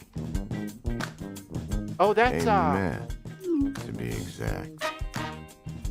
Anywho, it's my pleasure to announce our first movie. Yay. It's almost too thrilling for words. So bring the family. Doesn't have to be your family. The Emoji Movie. No. So I told management, I can't work like this. These lights, I'm melting in here. This is such a load of... No, go ahead. Finish that sentence. I'm positively euphoric right now. No. That doesn't look good at all. Oh, and by the way, I just want to point out that this Smokey and the Bandit thing. Yeah. It immediately. I literally while the emoji thing was playing, I posted it to Kim's wall and said, "I think we need to go. It's playing. See where it's playing." But in the description, it came up, and I said no. I deleted it. I don't want to go see it because apparently, this is being done by Big Screen Classics, and it's being played with a special commentary soundtrack. Oh no! What? By somebody from Turner Classic Movies? Yes. Well, not the main one. No, we don't want that. Okay, wait. Is it ongoing commentary or? Because I see what you're talking about. Well, we don't want that. Okay, if it's not ongoing commentary, then okay, maybe I can live with it. But because I'm trying to remember when they did the re-release of Jaws, did they do something in it? I'm gonna have to research this further. Yeah. We have to get to our movie reviews because Yes, we do. So there's gonna be ass kickings handout. yeah, I know it. I did not write down my movie reviews, but I'm more than happy to go over them because it is, yeah. So this evening we reviewed. We took a little bit of a different jaunt on the first one, we'll say, because I think we both want to get MS3K done first, right, Mike? Sure. All right. So Colin, this was Colin's pick. Yes. We watched Cry Wilderness. Wilderness! From the Mystery Science Theater 3000, The Return, off of Netflix. So this is technically episode 2 of MST 3000, The Return. So Mike, I'm going to let you go first. No, I'm gonna let Colin go first. All right. Yeah, you're right. You're right. We should let Colin go first since it is his movie. That's only fair. All right, Colin, go ahead. Give us your glowing review. Oh, there's no glowing review of Cry Wilderness. This is one of the weirdest movies I've seen. It has it's like a weird mix of Harry Potter, Gentle Ben. Harry Potter just because there's a kid in a boarding school who decides when his friend Bigfoot lets him know that his father is in trouble, he escapes from school to return home to help his forest ranger father, who's chasing a tiger who's escaped from a circus. In between, many stock footage of animals is shown for no apparent reason. And then a mystical Indian gives him guidance with the half-complete Bigfoot costume used by It is ridiculous. I don't know why this movie was made. I don't know how much it cost. But it is a terrible, terrible movie. As far as Mystery Science Theater part goes, I love Mystery Science Theater. I thought this was an interesting experiment to see what would happen. I'm enjoying the new Mystery Science Theater. I think I'm 3 episodes in. I haven't gotten that far in. I did help pay for it, so you can blame me for that. But the movie itself stinks. But the commentary made it funnier. I'm not sure how to score it, though. All right. Take it away. Mike, take your pick. Mike, you go next. I'm going to back clean up. Okay, so I started, and it dawned on me that we just picked this, but I wasn't sure what exactly I was supposed to be reviewing. Was I supposed to be reviewing the movie that they were watching, or the show, including the commentary on the movie? And that confusion just carried along. So I wasn't sure where to go with this. I was like, okay, I didn't know Felicia Day was in it. That was a bonus. I've missed her since the Guild ended. It's kind of scary that I didn't know that Fudgy the Whale and Santa were the same mold. Alton Brown would be a fan since he hates single-purpose kitchen utensils. Awesome. Now that they've started speaking, I really am not sure what I'm supposed to review. I was ready to tap out because I was so confused. But we soldier on.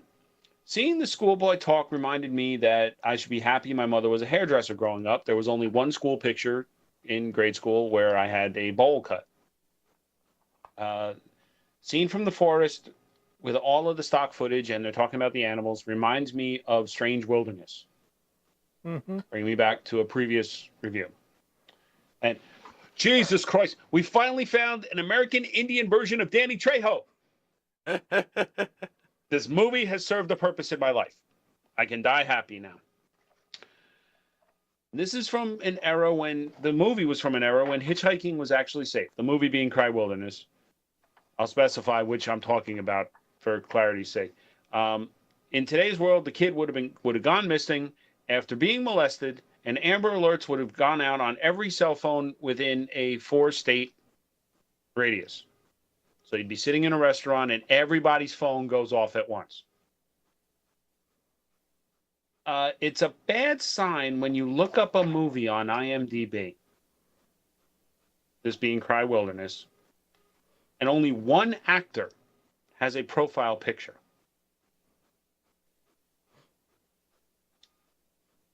Quote unquote, watching this movie is cinematic puberty. Nothing makes sense and it never goes the way you'd expect. The best line to describe a movie ever. More bad signs. Every single trivia item about Cry Wilderness on IMDb is a different wording of the phrase, this movie was part of MST3K. 6 trivia items, which clears the movie Cry Wilderness of our 3 trivia item rule, but they all say the exact same thing in different words. What time exactly is first thing in the morning? And why did they never ask this Marshall guy for ID? People were too trusting back in... Somebody tell me when the hell this movie's supposed to be taking place? Quote unquote, what's a radio?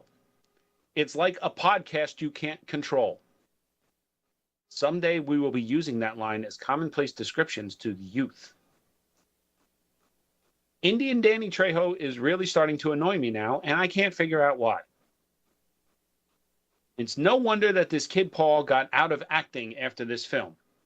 I stand corrected. He was in 2 other movies and 3 episodes of The Wonder Years. Probably owns a few Carl's Jr. franchises by now. So puke to Nikes. I'm torn. Okay, the movie Cry Wilderness was absolutely terrible, which I think we all kind of expected it was going to be. Otherwise, it wouldn't be a topic for Mystery Science Theater 3000. But the Mystery Science Theater 3000 part, I was just okay with. I felt like there was way more commentary than I was used to, maybe even too much. That it was hard to even listen to the movie because they were trying to comment on every single thing. I'll have to give this a smirk. If you liked the original series, you'll probably like this one, maybe even love this one. But me personally, I don't think this holds up to the original.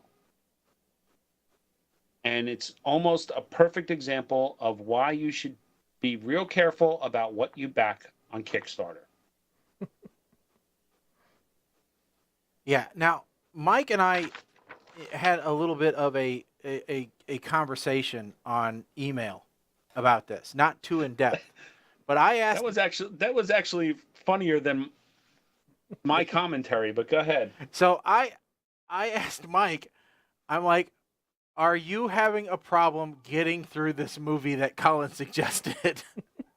Because honestly, it probably took me 8 different sections of time to watch the whole movie at 10 or 15 minute chunks, because it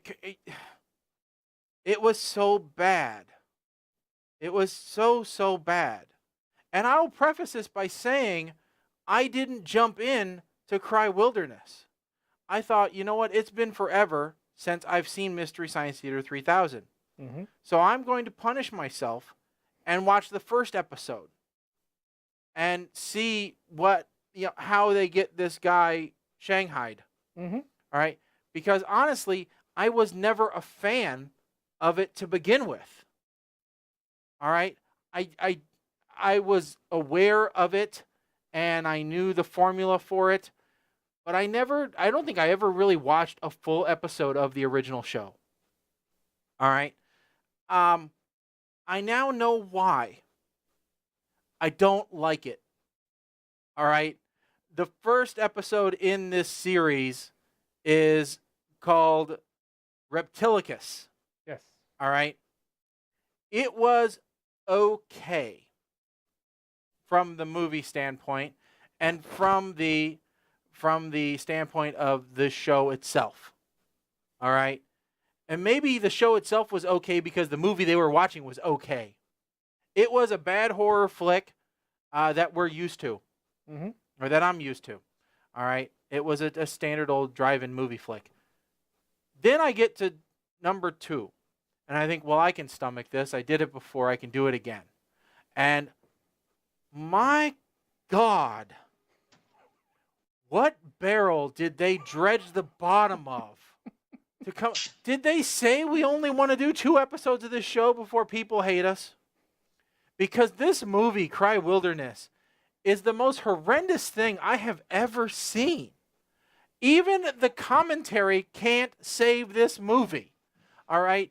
This is bad. This makes The Cobbler look like fine art. All right? This is a horrible, horrible movie. Adam Sandler can't save this film. All right? Made this film better. All right? This thing is bad. The only thing that saves this episode and any of the episodes, because guess what? I watched episode 3 as well. Because I thought, well, maybe they gave it up and they did something different. Maybe they learned from their mistake from episode 2. Are you insane? I know. And the movie for number 3 was even more ridiculous. All right. The elders of the internet don't want you to see this anymore. The third movie was a bunch of magic, like a magician doing tricks, and I decided to make a movie around it. Well, it was a time traveler movie. I don't care if it was a purple leprechaun that lived in my butt. I'm not watching this again. No, don't. Listen. If I had a time travel thing, if you asked me, hey, you've got time travel, you can go back somewhere to. This movie was so. I would time travel back to 2 weeks ago, and when Colin said we should do Mystery Science Theater 3000, I'm not watching that. I'm not watching that. Jesus Christ, I'm not watching that. All right. The only reason why I watched number 3 was because you're an idiot. It was because I thought I might see more Felicia Day. All right. That's what Google image search is for. Because I'll tell you what, the opening sequence is kind of hot. She is pregnant. All right. It's not mine. No, just saying. She's actually, in this entire series, she is pregnant. And Patton Oswalt. Yes. I feel bad even saying anything negative about him because of everything he's been through in the last year. Such a rough life. The past year, I mean, I understand. This may have kept him from killing himself. I understand that. But when he goes back and watches this, he's not going to be happy. He's going to be like, I was on King of Queens, for Christ's sakes. Yeah. I was called a racist by Flavor Flav. I had Comedy Central specials. You know? This is what... But, you know... I don't know who's fallen further, okay? Billy Zane and Rob Lowe being the Colonel, or Patton Oswalt being on this show? I don't know, but it is a tough call to make. Well, it did get him on Jimmy Fallon, so... It's just... Anybody can get on Jimmy Fallon. Because according to Jimmy Fallon, everybody's the best, everybody's the funniest, everybody is the most exciting. Jimmy Fallon doesn't think anybody sucks. Actually, his career is fine because he was in The Circle with Tom Hanks last weekend. So. Who? Patton Oswalt. Well, he was also on Agents of S.H.I.E.L.D. Yeah. Same. This weekend he was on... All right, so my recommendation... Now, here, let me also say this. I went, because I hate myself, I thought maybe the original was much better, and they did a horrible job of doing a reboot. Maybe my memory is foggy because my butt hurts so bad. Maybe something is wrong. All right. So I watched the first episode of the original series. Okay? To do a contrast and compare. Manos, the Hand of Fate. Oh, no. That's not the first. Season 1, episode 1. That is incorrect. Well, let me put it this way. It sucks just as bad. No, but Manos is officially the worst movie ever made. Well, this is a known fact. Well, I also downloaded what they said was season 1, episode 1, and it was such poor quality I couldn't even watch it. Yeah. So, but in general, don't watch Shaggy. Mystery Science Theater 3000. It's a horrible show with horrible movies. The only thing that made, because I was, to tell you how bad this is, all right? Number 4, episode 4, the first 15 minutes of episode 4 of the reboot is a Chevrolet training video. Yes. All right? Teaching salesmen how to sell cars. Oh. Excuse me. I'm going to escape for a minute because.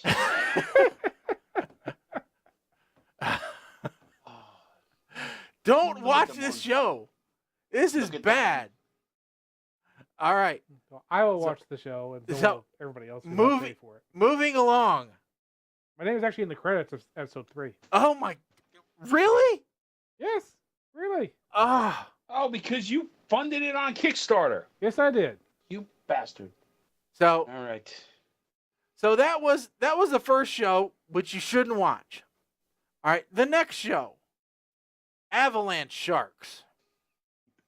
And I will take the blame for this one because we haven't done a shark movie in a while. Yeah, we haven't met our monthly shark quota. I had relatively higher hopes, and it did not live up to it.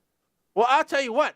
After watching Mystery Science Theater, I think Coppola directed this. All right.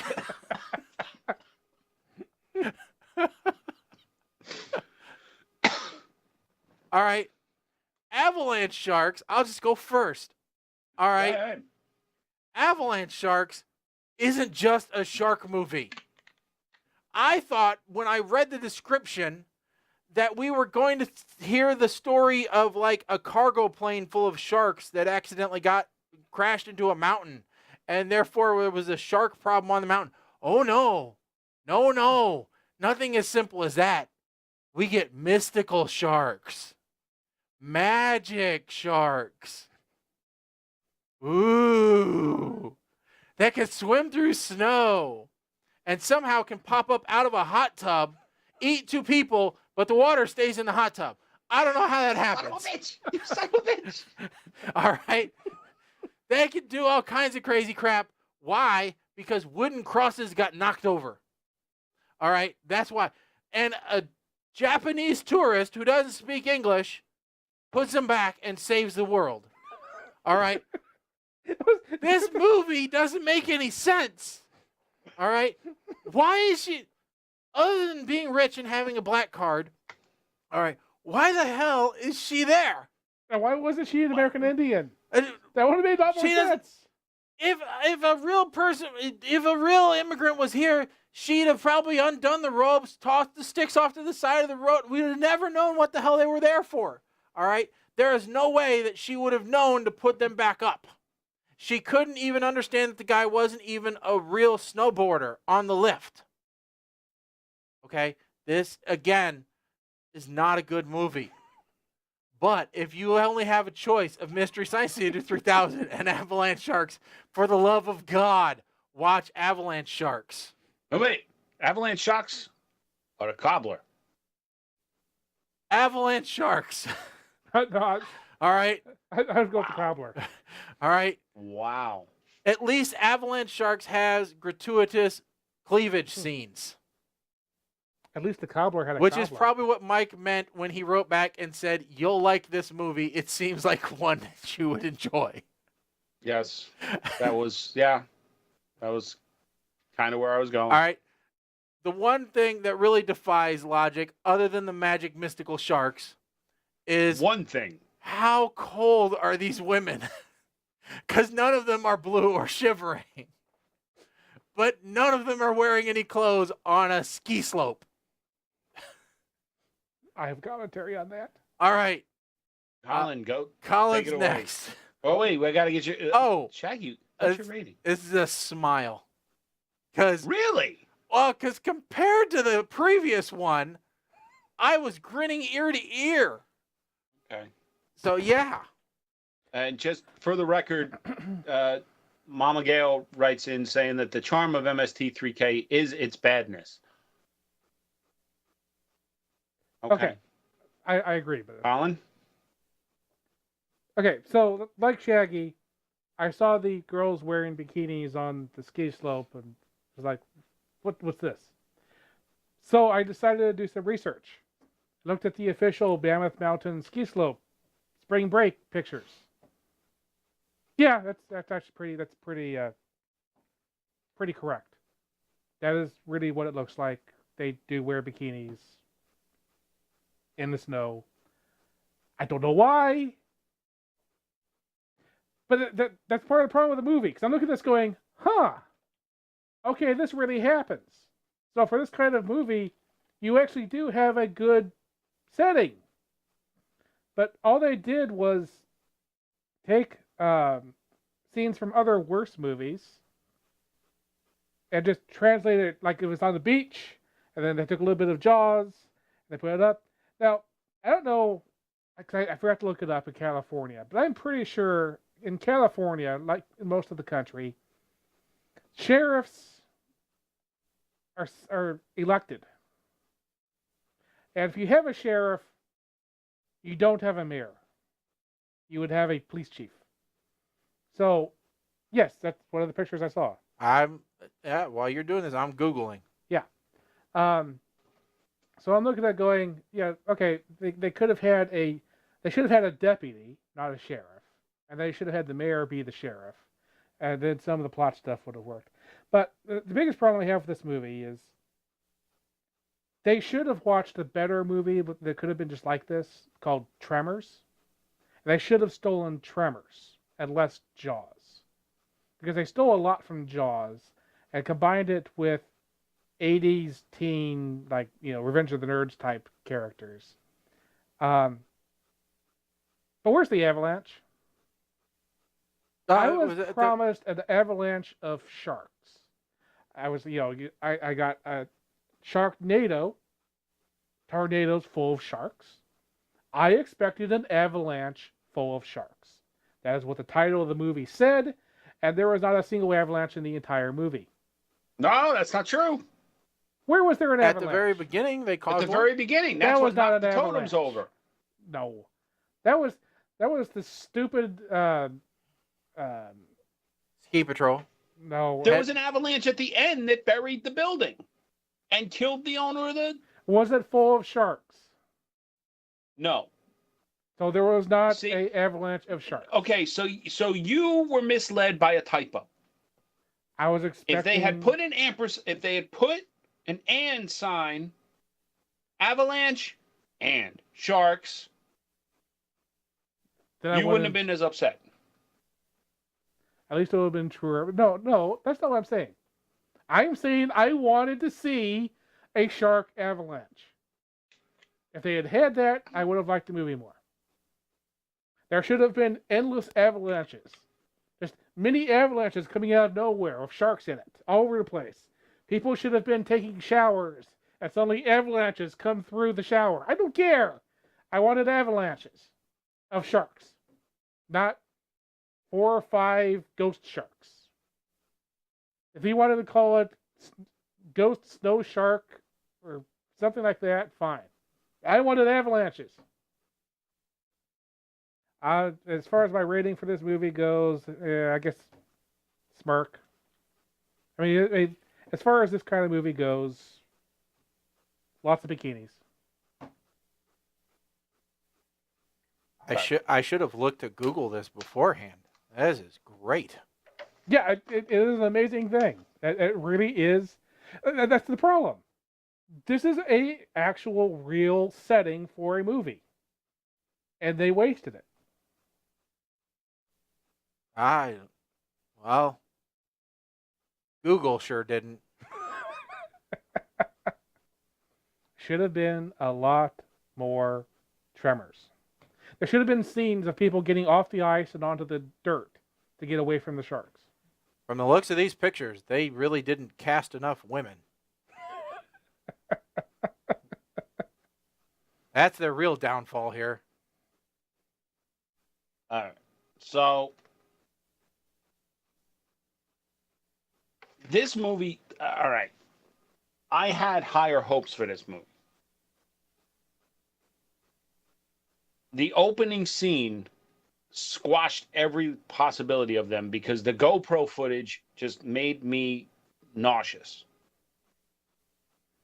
And at first I thought that this was just going to be, I thought at the end I was expecting a filmed entirely on GoPro Hero.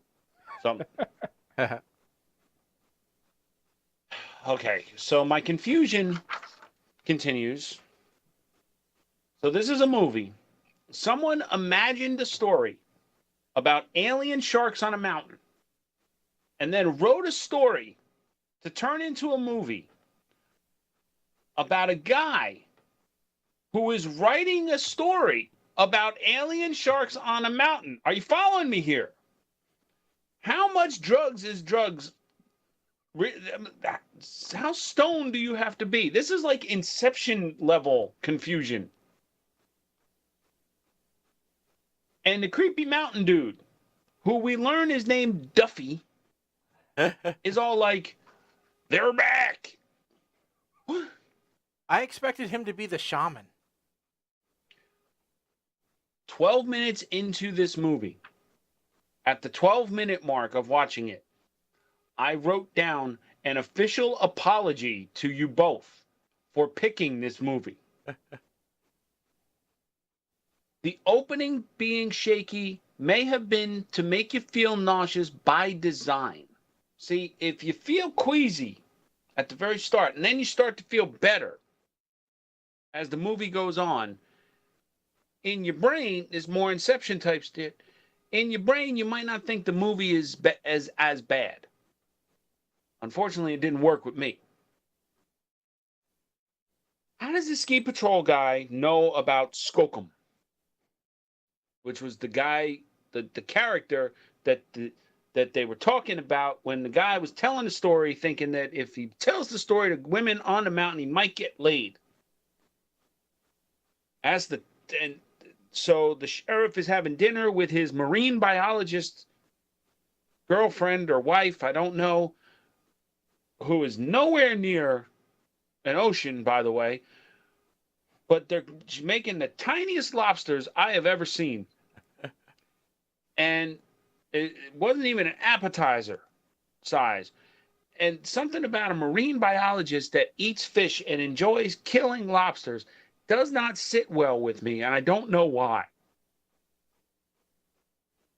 Explain why the dude who actually believes Duffy that the Skookum is back wanders off alone from the party. You know he gonna die. And he ain't even black. Now listen, ladies. If you're trying to get a guy to tell you he loves you, the only way for you to do that is to offer him a blowjob in the middle of the forest. He ain't gonna mean it. He doesn't love you.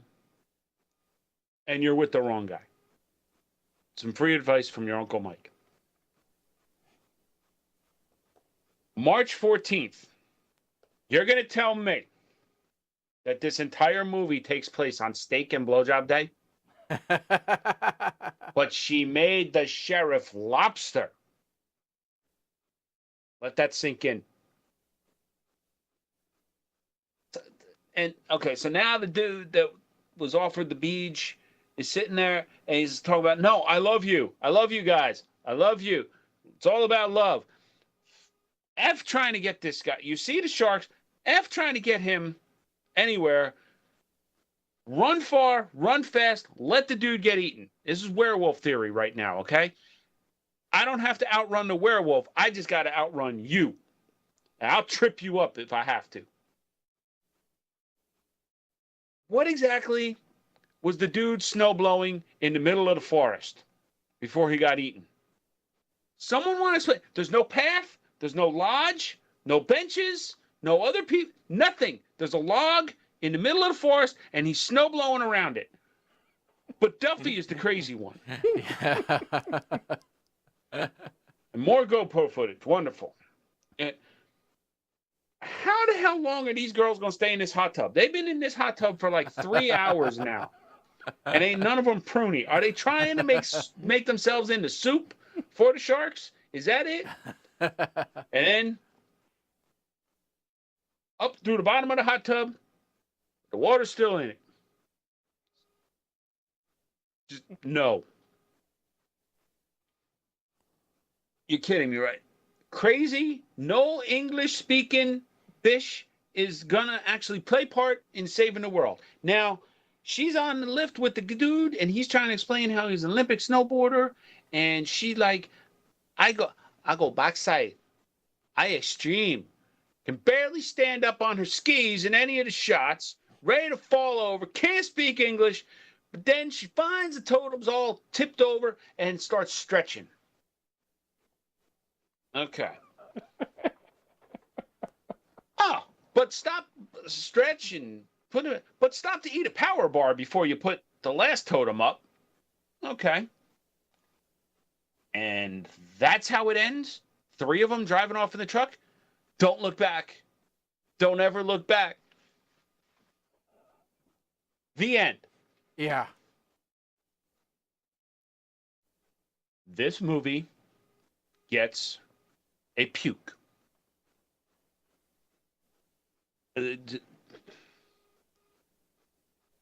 A puke, okay? Wow.